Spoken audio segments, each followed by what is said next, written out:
Welcome to Araku public voice. ఈరోజు వార్త. ప్రభుత్వ విద్యారంగ లక్ష్యం పరిరక్షణ లక్ష్యం ఏంటంటే మనకందరికీ తెలుసు. గత ప్రభుత్వాలని మన విద్యారంగాన్ని నాశనం చేస్తున్నారు. ఉపాధ్యాయులకి ఏ రకమైనటువంటి విలువ లేదు. గురువులంటే నిర్లక్ష్యం చేస్తున్నారు.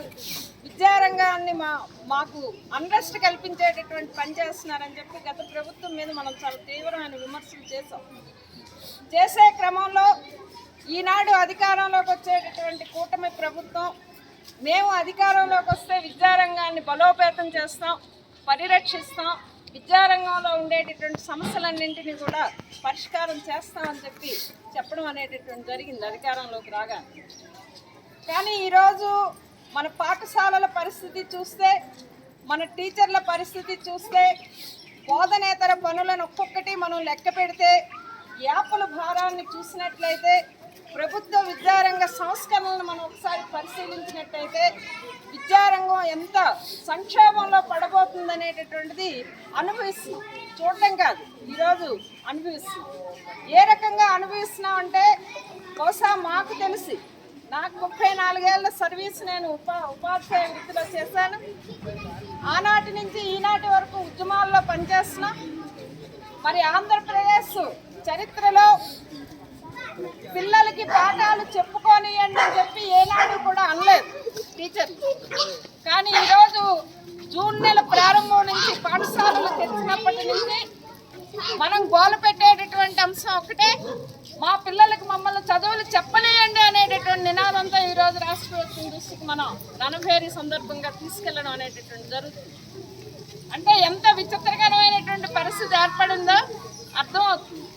ఎలా అర్థమవుతుంది అంటే, మనల్ని పిల్లల దగ్గర ఉండనీయకుండా, బోధనకి సమయాన్ని ఇవ్వనీయకుండా రకరకాల కార్యక్రమాలు పెట్టి ఈరోజు వర్కింగ్ డేస్ అన్నింటినీ కూడా నాశనం చేసేటటువంటి పని ఈ రాష్ట్ర ప్రభుత్వ విద్యారంగ విధానాల్లో ఉన్నాయి. కనుక ఇదే కానీ జరిగితే ఈ రాష్ట్రంలో ఉండేటటువంటి బడుగు బలహీన సామాజిక వర్గాల పిల్లలందరూ కూడా చాలా దారుణంగా నష్టపోతారు. క్వాలిటీ ఎడ్యుకేషన్ అనేటటువంటిది దెబ్బతినేటటువంటి పరిస్థితి ఏర్పడుతుంది. అందుకనే ఈ రకమైనటువంటి పరిస్థితిని మీరు మార్చాలి అనేటటువంటి ఏకైక లక్ష్యంతో మరి యూటీఎఫ్గా మనం ఈ జాతర కార్యక్రమాన్ని పెట్టడం అనేటటువంటి జరిగింది. మీకందరికీ తెలుసు. బహుశా మీరు కూడా విశాఖపట్నం వందలాది మంది పిల్లల్ని, ఆడపిల్లల్ని యోగాకి తీసుకెళ్ళుంటారు. తీసుకెళ్లే ముందు వారం రోజుల ముందు ట్రైనింగ్, వచ్చిన తర్వాత మరొక వారం రోజులు, అంటే యోగా కోసం దరిదాపు ఒక 2 వారాల పాటు టైం వేస్ట్ కార్యక్రమం చేశారు. తర్వాత మెగా పేరెంట్స్ కోసం మీలాంటి స్కూళ్ళలో మెగా పేరెంట్స్ నిర్వహించాలంటే దానికోసం 10 రోజులు టైం కేటాయిస్తే తప్ప, ఎందుకంటే చెట్టుకొకలు, పుట్టకొకలు అనేక రకాల గ్రామాల నుంచి ఉండేటటువంటి పేరెంట్స్ ఉంటారు. అటువంటి పేరెంట్స్ని ఒక చోటకి తేవాలి అంటే ఎన్నో రోజులు కేటాయించి కృషి చేస్తే తప్ప ఒక చోటకి తెచ్చేటటువంటి పని చేయాలి. ఆ రకంగా కొన్ని రోజులు మెగా పేరెంట్స్లు, యోగా డేలు, స్వచ్ఛాంధ్రప్రదేశ్లు, రకరకాల కార్యక్రమాలు పెట్టి మన వర్కింగ్ డేస్ను పూర్తిగా నాశనం చేసి పిల్లల యొక్క జీవితాలతో ఆడుకునేటటువంటి పరిస్థితి ఈరోజు రాష్ట్ర ప్రభుత్వం సృష్టిస్తుంది. అంటే ఇది ఎవరికి నష్టం అంటే మనకి నష్టం, ప్రభుత్వాలకు నష్టం కాదు. 5 ఏళ్ళు ఉంటారు, తర్వాత వెళ్ళిపోతారు. గతంలో మీరు అందరూ చూసారు ఒక ప్రవీణ్ ప్రకాష్ని. మనం ఆ రోజు ఆయన ఏదో బావుమని అరిచాడు, మనం అందరం కూడా చెడ్డోడని అన్నాం.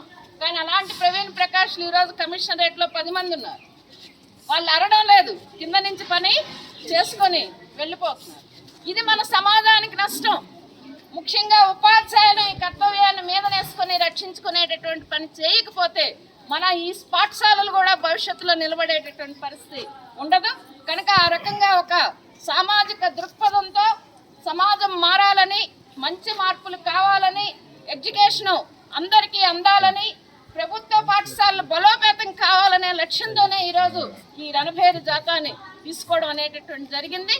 భవిష్యత్తులో ఇదే రణభేరి జాత పూర్తయిన తర్వాత మన విద్యారంగాన్ని రక్షించుకోవడం కోసం మన సంఘం ఇచ్చేటటువంటి అనేక రకాల పోరాట కార్యక్రమాల్లో, అనేక రకాల కార్యక్రమాల్లో మీ యొక్క అండదండలు కావాలి. మీరు అందరూ కూడా అందులో ఇన్వాల్వ్ కావాలని చెప్పి మీకు అందరికీ మేమైతే విజ్ఞప్తి చేస్తున్నాం. ఇది ఒకటోది. రెండవది, మీకు అందరికీ తెలుసు, కూటమి ప్రభుత్వం అంటే కూటమి ప్రభుత్వం కాదు, తెలుగుదేశం ప్రభుత్వం ప్రతిపక్షంలో ఉన్నప్పుడు పాదయాత్రలు చేసేటప్పుడు అనేక రకాల వాగ్దానాలు ఇచ్చారు. ఆనాడు చంద్రబాబు నాయుడు గారు అనేక సభల్లో చెప్పారు, మేము అధికారంలోకి వస్తే 6 మాసాల్లో మీకు పిఆర్సీని ఇస్తామని చెప్పారు. అది మనం చెప్పింది కాదు, ఆయన చెప్పింది. ఇప్పుడు సోషల్ మీడియాలో ఆ వీడియోలన్నీ చక్కర్లు కొడుతున్నాయి. అసలు డిఏలు ఇవ్వలేనటువంటి ప్రభుత్వం ఒక ప్రభుత్వమా? వాళ్ళని ఓడించండి, మా కోట్లు వేయండి, మేము డిఏలు 3 డిఏలు పెండింగ్లో ఇస్తామని చెప్పి ఆ రోజు ప్రకటించారు. పిఆర్సీ ఇవ్వలేనటువంటి ప్రభుత్వం అన్నారు, డిఏలు ఇవ్వలేనటువంటి ప్రభుత్వం అన్నారు. 6 మాసాల లోపల మేము అధికారంలోకి వస్తామని చెల్లిస్తా ఉన్నారు. కానీ ఈ రోజు వరకు కనీసం ఉద్యోగులు ఎక్కడున్నారు, ఉపాధ్యాయులు ఎక్కడున్నారు, ప్రజల్లో భాగస్వామ్యంగా ఉండేటటువంటి ఉపాధ్యాయుల సమస్యలు పరిష్కరించాలనేటటువంటి కనీస జ్ఞానం లేదా అని చెప్పి ఈ రాష్ట్ర ప్రభుత్వాన్ని మనం అడుగుతున్నాం. సూపర్ 6 పెట్టి అనేక రకాల వాగ్దానాలు చేసినటువంటి ముఖ్యమంత్రి గారు ప్రజల్లో భాగంగా ఉండేటటువంటి మనకే సూపర్ 6 ఇస్తారా అని చెప్పి ఈరోజు మనం రాష్ట్ర ప్రభుత్వాన్ని అడుగుతా ఉన్నాం. కానీ ముసలి కన్నీరు పెడుతున్నారు, మా దగ్గర డబ్బులు లేవని. అదంతా వట్టి అబద్ధం. డబ్బులు లేకపోవడం కాదు, నెమ్మదిగా వీళ్ళకి ఇవ్వచ్చు, ఎప్పుడు మనకు ప్రయోజనం వస్తుందంటే అప్పుడు ఇవ్వచ్చు అనేటటువంటి లక్ష్యంతో ఈ ప్రభుత్వం వ్యవహరిస్తుంది. అంతేకాదు ఇంకొక కుట్ర కూడా చేస్తుంది.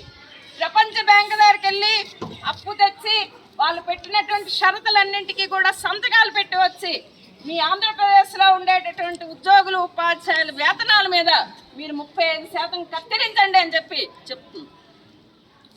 35% కత్తిరించడం అంటే మనకు వచ్చినటువంటి జీతంలో కత్తిరించేయడు, మనకి ఇవ్వాల్సిన పిఆర్సీలు ఇవ్వడు, డిఏలు ఇవ్వడు, 2022 నుంచి రావాల్సిన ఈఎల్స్ ఇవ్వడు, బకాయిగా ఉండేటటువంటి 30,000 కోట్ల రూపాయలు ఇవ్వడు.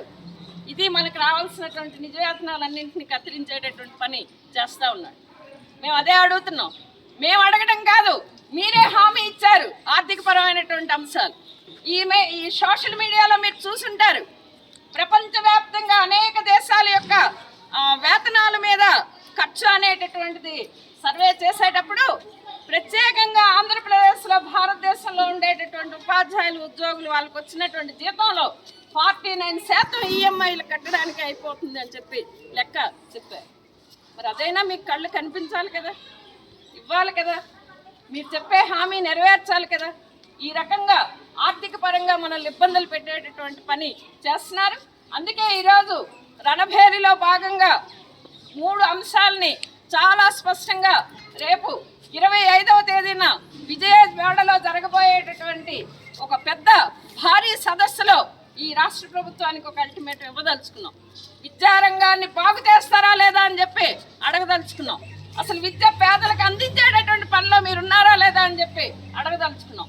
గిరిజన ప్రాంతంలో గిరిజన విద్య అభివృద్ధి చెందాలి అంటే మీరు బడ్జెట్లో నిధులు పెంచుతారా లేదా అని చెప్పి అడగదలుచుకున్నాం. ఆర్థికపరమైనటువంటి అంశాలు పరిష్కారం చేస్తారా లేదా అని చెప్పి అడగదలుచుకున్నాం.